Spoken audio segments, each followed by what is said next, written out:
کنتم خیر امۃ اخرجت للناس تأمرون بالمعروف وتنہون عن المنکر،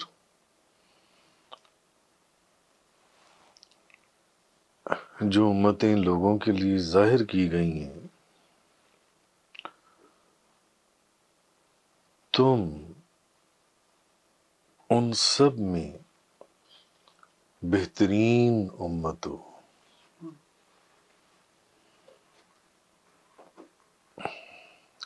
تأمرون بالمعروف، تمہاری ایک نشانی یہ ہے، تأمرون بالمعروف، تم نیکی کا حکم دیتی ہو، وتنہون عن المنکر، اور برائی سے روکتی ہو، وتؤمنون باللہ، اور تم اللہ پر ایمان رکھتی ہو۔ وَلَوْ آمَنَ أَهْلُ الْكِتَابِ لَكَانَ خَيْرًا لَهُمْ، اور اگر اہل کتاب ایمان لے آتے تو ان کے حق میں بہتر تھا۔ مِنْهُمُ الْمُؤْمِنُونَ وَأَكْثَرُهُمُ الْفَاسِقُونَ، ان میں سے بعض مومن ہیں اور اکثر کافر ہیں۔ ان میں سے بعض مومن ہیں اور اکثر کافر ہیں۔ اب اصل میں اس امت کی تعریف کرتے ہوئے اللہ نے فرمایا کہ یہ وہ امت ہے جو فطرتاً بہت بہتر امت ہے، جس کو فطرتاً بہتر پایا گیا ہے۔ کیوں؟ اس کی وجہ آگے اللہ پاک نے بیان فرما دی، تأمرون بالمعروف وتنہون عن المنکر، کہ تم تمام لوگوں کو نیکی کی ہدایت دیتے ہو اور ان کو برائی سے روکتے ہو۔ اس لیے یہ جو امت ہے نبی کریم صلی اللہ علیہ وسلم کی، یہ امت جو ہے یہ بہترین امت ہے تمام امتوں کے اندر، جتنی امتیں تم پر ظاہر کی گئی ہیں ان میں سب سے بہترین امت ہے۔ کیوں؟ چونکہ تمہاری خاصیت یہ ہے کہ تم نیکی کا حکم دیتے ہو اور برائی سے روکتے ہو، وَتُؤْمِنُونَ بِاللَّهِ، اور تم اللہ پر ایمان رکھتے ہو، اور تم اللہ پر ایمان رکھتے ہو۔ تو تم بہترین امت اس لیے بھی ہو کہ تم نیکی کا حکم کرتے ہو اور برائی سے روکتے ہو، تو تمہیں تمام امتوں کے اندر بہترین امت پایا گیا، جن سے تم بہترین امت ہو۔ اور یہ بھی ہو سکتا ہے کہ تم لوح محفوظ میں سب سے بہتر ہو، تمہیں لکھا گیا سب سے بہتر جن سے، اور تم سب سے افضل امت ہو۔ اس لیے اپنے آپ کو ذرا سنبھال کر رکھو، اور جو فضیلت اللہ نے تمہیں دی ہے کہیں تم اس کو ضائع نہ کر بیٹھو، اس فضیلت کو جن سے، جیسے کہ پچھلے دنوں میں ہم نے ایک حدیث پڑھی تھی، ابھی دو چار بیان درس سے پہلے، کہ ایک شخص جنتی ہے مگر وہ مرنے سے پہلے جہنمی لکھ دیا جاتا ہے، اور ایک جہنمی ہے اور وہ جہنمی لکھ دیا جاتا ہے۔ تو جو تمہیں فضیلت دی گئی ہے، جو تمہیں بزرگی دی گئی ہے، اپنی بزرگی اور اپنی فضیلت کو ضائع نہ کرو۔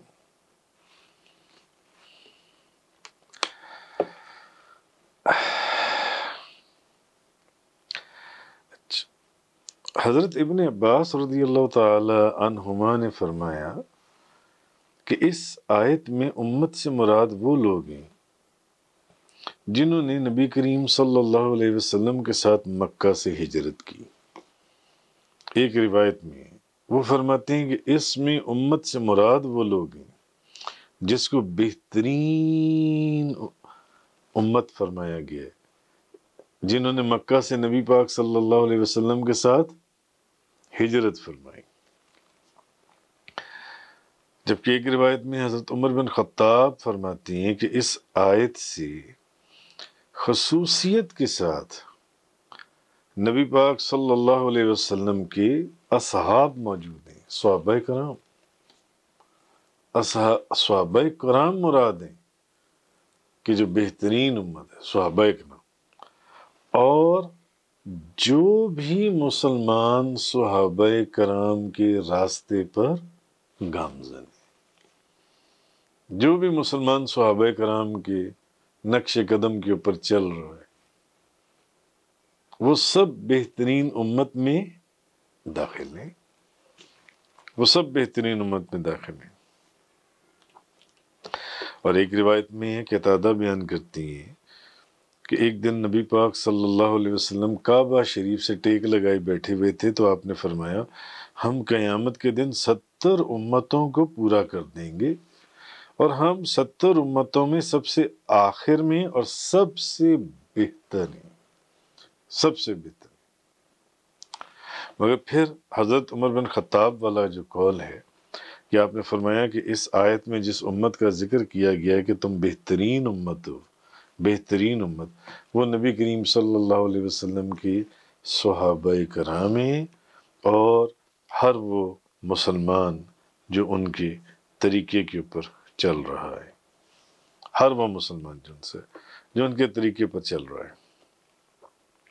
اچھا، اب اللہ تعالیٰ نے اس امت کو یہ خبر دی کہ وہ اس وقت تمام امتوں میں سے افضل ہے۔ یہ جو امت ہے آپ صلی اللہ علیہ وسلم کی امت تمام امتوں میں سب سے افضل ہے، اور یہ افضل رہے گی جب تک یہ امت جون سی ہے نیکی کا حکم دیتی رہے گی اور برائی سے روکتی رہے گی۔ جب تک نیکی کا حکم دیتی رہے گی اور برائی سے روکتی رہے گی، یعنی افضلیت کا ایک دار و مدار یہ بھی ہے کہ آپ ہر حال میں نیکی کا حکم دیتے رہیں۔ اگر آپ کسی کو برائی کرتے ہوئے دیکھتے ہیں اس کو آپ نیکی کی ترغیب کرتے رہیں، اس برائی سے اس کو روکتے رہیں۔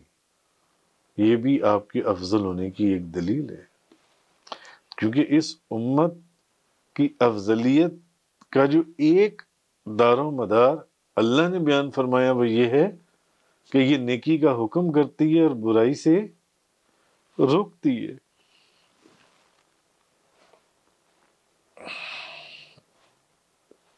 اور اللہ پر صحیح اور سچا اور کامل ایمان رکھے گی یہ امت جان سی ہے، تو اس وقت تک تو یہ امت تمام امتوں میں سے افضل رہے گی۔ کس وقت تک؟ جب تک کہ نیکی کا حکم دیتی رہے گی، برائی سے روکتی رہے گی اور اللہ پر صحیح، سچا اور کامل ایمان رکھے گی۔ اچھا، مگر اس آیت کے اندر نیکی کا حکم دینے اور برائی سے روکنے کا ذکر ایمان سے پہلے کیا گیا ہے، ایمان سے مقدم رکھا گیا، ایمان کا ذکر بعد میں کیا گیا، پہلے نیکی کرنے کا حکم اور برائی سے روکنا اور پھر بعد میں ایمان کا ذکر ہے۔ اس لیے کہ یہی دو وصف ہیں جس کی وجہ سے مسلمانوں کو دوسروں پر فضیلت ہے۔ کون سے دو وصف؟ نیکی کا، نیکی کی ترغیب دینا، برائی سے روکنا۔ اس لیے ایمان کا ذکر بعد میں آیا، ورنہ صاحب ایمان ہونے کا دعویٰ تو باقی امتیں بھی کرتی رہی ہیں. تو یہ خاصیت کہ نیکی کا حکم کرنا اور برائی سے روکنا، یہ صرف اس امت کی خاصیت ہے کہ یہ نیکی کا حکم کرتی ہے اور برائی سے روکتی ہے لوگوں کو. کیونکہ ایمان کا دعویٰ جو ان سے ہے، یہ تو دوسری امتیں بھی کرتی تھیں اور کرتی رہی ہیں. خیر، اچھا، قرآن کریم کے اندر ہے انما المؤمنون الذین اذا ذکر اللہ وجلت قلوبهم واذا تلیت علیہم آیاتہ زادتہم ایمانا وعلی ربہم یتوکلون. ایمان والے اب کون لوگ ہیں؟ اللہ پاک قرآن کے اندر سورۃ الانفال میں بیان فرما رہے ہیں ایمان والے تو وہی ہیں کہ ایمان والوں کے سامنے جب اللہ کا ذکر کیا جائے تو اللہ کے ذکر سے ان کے دل خوف زدہ ہو جائے. اللہ نے ایمان والوں کی یہ نشانی بیان فرمائی ہے کہ ایمان والوں کے سامنے جب اللہ کا ذکر کیا جائے تو ان کے دل اللہ کے ذکر سے خوف زدہ ہو جائیں. اور جب ان پر ان کے سامنے قرآن کی آیات پڑھی جائیں تو وہ ان کے ایمان کو بڑھا دیں. یہ ایمان والوں کی نشانی ہے کہ جب ان کے سامنے قرآن کی آیات پڑھی جائیں، آیتیں پڑھی جائیں تو وہ ان کے ایمان کو بڑھا دیں. اب جو قرآن ہے یا قرآن کی آیات ہیں یہ بھی تو اللہ کا ذکر ہی ہے نا. اور ایک نشانی یہ کہ جب اللہ کا ذکر ان کے سامنے کیا جائے تو ان کے دل خوف زدہ ہو جائیں، ان کے دل خوف زدہ ہو جائیں اور وہ صرف اپنے رب پر بھروسہ کریں جن سے. آگے فرمایا کہ اگر اہل کتاب ایمان لے آتے تو ان کے حق میں بہتر تھا. ان میں سے بعض مومن ہیں اور بعض کافر. ان میں سے بعض مومن ہیں اور اکثر کافر. اس کی وجہ یہ ہے کہ یہ اللہ کی تمام کتابوں اور رسولوں پر ایمان نہیں لائے تھے. اگر اللہ کی تمام کتابوں پر اور تمام رسولوں اور نبیوں پر ایمان لے آتے تو مسئلہ حل ہو جاتا. سب سے بڑا تو یہ کہ یہ قرآن پاک کو ہی اللہ کی کتاب ہونے اور نبی کریم صلی اللہ علیہ وسلم کی رسالت کا اقرار نہیں کرتے تھے، اقرار نہیں کرتے تھے. تو اگر یہ اللہ کی تمام کتابوں یا رسولوں پر ایمان لے آتے تو معاملہ حل ہو جاتا، مگر ایسا نہیں تھا. اب چونکہ وہ قرآن مجید کے اللہ کی کتاب ہونے اور آپ صلی اللہ علیہ وسلم کے رسول ہونے کا بھی انکار کرتے تھے، اس لیے ان میں سے بعض مومن ہیں اور اکثر کافر ہیں. اچھا، اب کیونکہ ان کو یہ خوف تھا کہ اگر انہوں نے نبی پاک صلی اللہ علیہ وسلم کی رسالت کو مان لیا تو ان کی ریاست اور ان کی حکمرانی ان کے ہاتھ سے چلی جائے گی، ان کی جو ڈونیشنز ہیں وہ بند ہو جائیں گی، ان کی جو سرداری ہے وہ ختم ہو جائے گی. لوگ جو ان کی پیروی کرتے ہیں وہ ان کی پیروی میں سے باہر نکل جائیں گے. یہ وجہ تھی جس کی وجہ سے وہ ایسا کرنے سے انکار کرتے تھے جن سے. اس لیے اللہ پاک نے فرمایا کنتم خیر امت اخرجت للناس، جو امتیں لوگوں کے لیے ظاہر کی گئی ہیں تم ان میں سے بہترین امت ہو. کیوں؟ تعمرون بالمعروف وتنہون عن المنکر، کہ تم نیکی کا حکم دیتے ہو اور برائی سے روکتے ہو. وتؤمنون باللہ، اور تم اللہ پر ایمان رکھتے ہو. ولو آمن اہل الکتاب، اور اگر اہل کتاب ایمان لے آتے لکان خیر اللہم، تو ان کے حق میں بہتر تھا، منہم المومنون و اکثرہم الفاسقون، تو ان میں سے بعض مومن ہیں اور اکثر کافر ہیں۔ اب ایمان والوں کی بھی، مومن کی بھی نبی کریم صلی اللہ علیہ وسلم نے کئی نشانیاں جو ان سے ہیں وہ بیان فرمائیں۔ مثلا ایک حدیث میں حضرت انس بیان کرتے ہیں کہ نبی کریم صلی اللہ علیہ وسلم ہر خطبے میں یہ فرماتے تھے کہ جو شخص امانت دار نہ ہو وہ مومن نہیں، یعنی کامل مومن نہیں۔ کلمہ تو وہ پڑھتا ہے نا، ہے تو صاحب ایمان، مگر وہ کامل یعنی کامل مومن نہیں۔ اور جو شخص اپنا وعدہ پورا نہ کرے اس کا بھی دین کامل نہیں۔ اور حضرت انس فرماتے ہیں کہ نبی پاک صلی اللہ علیہ وسلم ہر خطبے میں یہ بات ارشاد فرماتے تھے کہ جو شخص اپنا وعدہ پورا نہ کرے اس کا بھی دین کامل نہیں، اور جو شخص امانت دار نہ ہو اس کا بھی دین کامل نہیں۔ اسی طرح ایک روایت ہے، حضرت عبداللہ بن مسعود بیان کرتی ہیں کہ نبی کریم صلی اللہ علیہ وسلم نے فرمایا، جو شخص بہت تانے دیتا ہو، یعنی جان بوجھ کر بغیر کسی وجہ سے تانے دیتا ہو، یا بہت لعنت کرتا ہو، جو سامنے آیا اس کو لعنت بھیج دی، جو سامنے آیا اس کو لعنت دے دی، یا جو شخص بہت بد زبان ہو، بہت ہی بد زبان، یعنی جو سامنے بیٹھا اس کی عزت اتار کے رکھ دی بغیر کسی وجہ کی،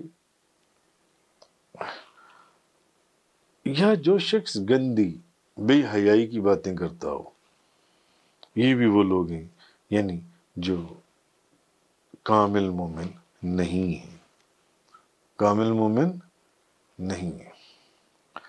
اور ایک جو میں نے آپ کو وہ بتائی کہ نبی پاک صلی اللہ علیہ وسلم ہر خطبے میں یہ فرماتے تھے کہ جو شخص امانت دار نہ ہو وہ مومن نہیں، اور جو شخص اپنا وعدہ پورا نہ کرے اس کا دین کامل نہیں ہے۔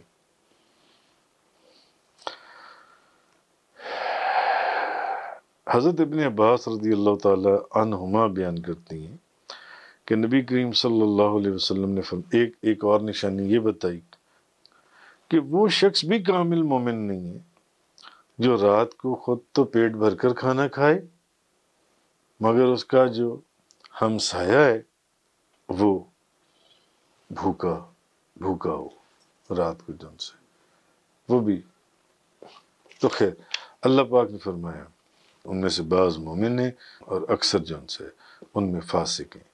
لَن يَضُرُّوكُمْ إِلَّا عَذَا، وہ تمہیں زبانی اذیت دینے کے سوا اور کوئی ضرر نہیں پہنچا سکتے، وہ صرف زبان کی حد تک ہی آپ کو تکلیف دیتے ہیں، اب آپ کو وہ اور کوئی تکلیف نہیں دے سکتے۔ وَإِن يُقَاتِلُوكُمْ يُوَلُّوكُمُ الْأَدْبَارَ ثُمَّ لَا يُنصَرُونَ، اگر وہ تم سے جنگ کریں تو تمہارے سامنے سے پیٹھ پھیر کر بھاگیں گے، پھر ان کی مدد نہیں کی جائے گی، پھر ان کی مدد نہیں کی جائے گی۔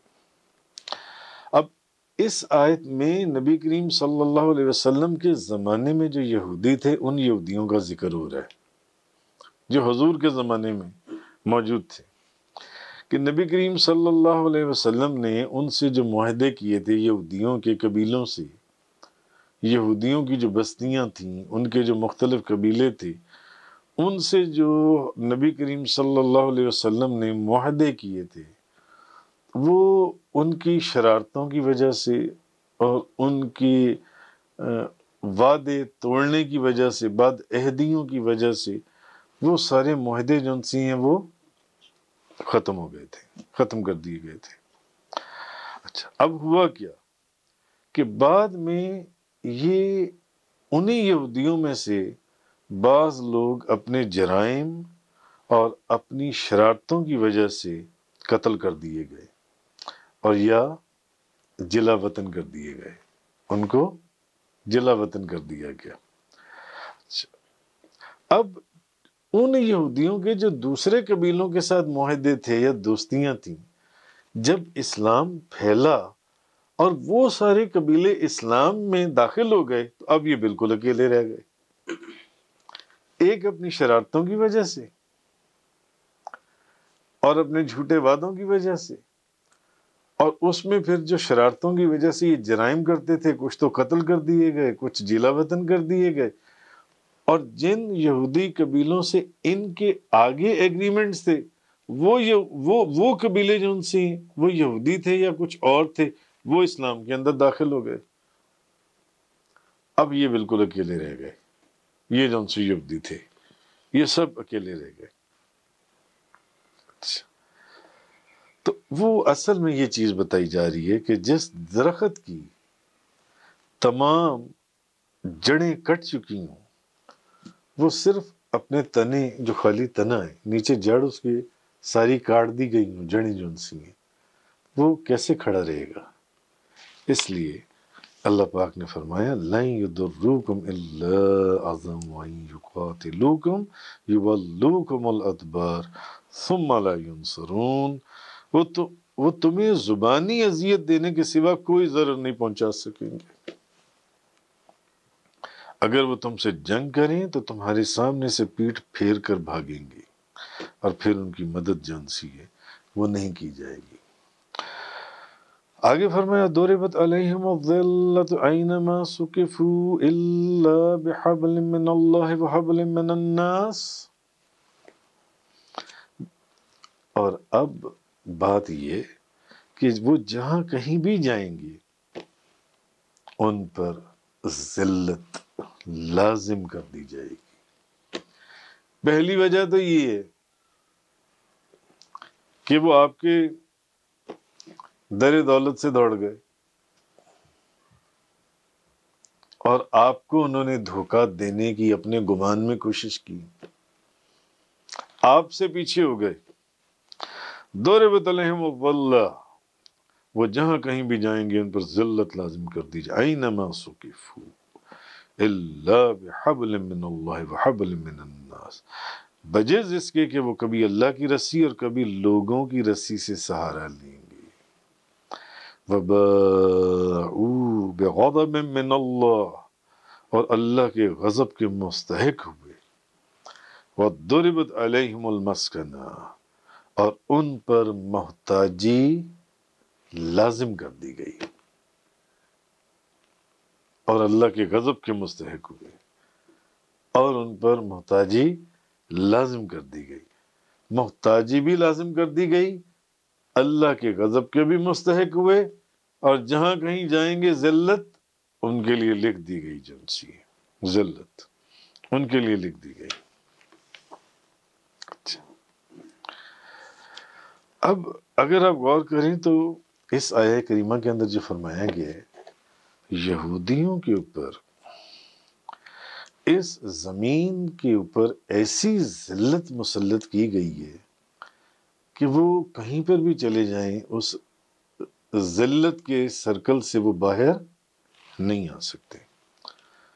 وہ ہر زمین کے ہر خطے میں ہی وہ ذلیل و خوار رہیں گے، اور اپنے زور بازو سے انہیں اپنے بازو کے زور کے اوپر وہ کہیں پر بھی غلبہ نہیں پا سکیں گے، کسی پر غالب نہیں آ پائیں گے۔ جو ان سے آج بھی اگر آپ دیکھیں تو آج اس دور میں بھی اگر آپ غور کریں تو روس ہو گیا یا امریکہ ہو گیا یا بعض اور ممالک کی مدد سے انہوں نے ایک فلسطین میں یہودیوں کی ایک بستی آباد کرنے کی کوشش کی ہے، اپنے زور بازو پر نہیں ہے۔ یعنی وہ امریکہ کے کھڑا کرنے کے پر کھڑے ہیں، کسی نے ان کو کھڑا کیا ہوا تو کھڑے ہوئے ہیں۔ یہ اللہ پاک نے جو فرمایا کہ ان کے پر ایسی ذلت طاری کر دی گئی ہے جنسی ہے۔ اپنی انفرادی قوت سے وہ کہیں پر بھی حکومت قائم نہیں کر سکتے، نہ کر سکیں گے جن سے۔ وہ جو بھی کریں گے وہ دوسروں کی لاٹھیوں کے اوپر کریں گے، اور ویسے ہی وہ کر رہے ہیں یہودی، اگر آپ غور کریں تو۔ آگے فرمایا ذالک بانہم کانوا یکفرون بآیات اللہ، یہ اس وجہ سے، ایک تو یہ کہ وہ اللہ کی آیات کا انکار کرتے تھے، کفر کرتے تھے، اور دوسرا یہ کہ وہ یقتلون الانبیاء بغیر حق، دوسرا یہ کہ وہ نبیوں کو ناحق قتل کرتے تھے۔ نبیوں کو انہوں نے قتل کیا اور اللہ کی آیات کا وہ انکار کرتے تھے۔ ذالک بما عصوا وکانوا یعتدون، اور اس کا سبب یہ تھا کہ انہوں نے نافرمانی کی اور وہ حد سے زیادہ تجاوز کر گئے تھے، اپنی اوقات سے باہر نکل گئے تھے، حد سے زیادہ جن سے اللہ کی آیات کا انکار کرتے تھے، انبیاء کو قتل کرتے تھے، اور اللہ کی آیتوں کا انکار اور انبیاء کا قتل یہ اس لیے کرتے تھے کہ یہ ہمیشہ سے اللہ کی نافرمانی اور اللہ کی حدود سے باہر نکلنا ان کے اندر موجود تھا، ان کی عادت تھی، تجاوز کرتے رہے تھے۔ تو اب مسلمانوں کو اصل میں جس امت کا ذکر کیا گیا پیچھے کہ یہ امت سب سے بہترین امت ہے، اصل میں اس امت کو ایک دلاسا دیا جا رہا ہے، ایک اطمینان دلایا جا رہا ہے اللہ کی طرف سے کہ اب تمہیں کوئی گھبرانے کی ضرورت نہیں ہے، اب ان کے اوپر اللہ کا غضب اور وہ ذلت مسلط کر دی گئی ہے کہ یہ اب اپنے قدموں کے اوپر خود کھڑے نہیں ہو سکتے، جو شرارتیں یہ کرتے آئی ہیں یا جو بھی غلط کام یہ کرتے آئی ہیں جن سے۔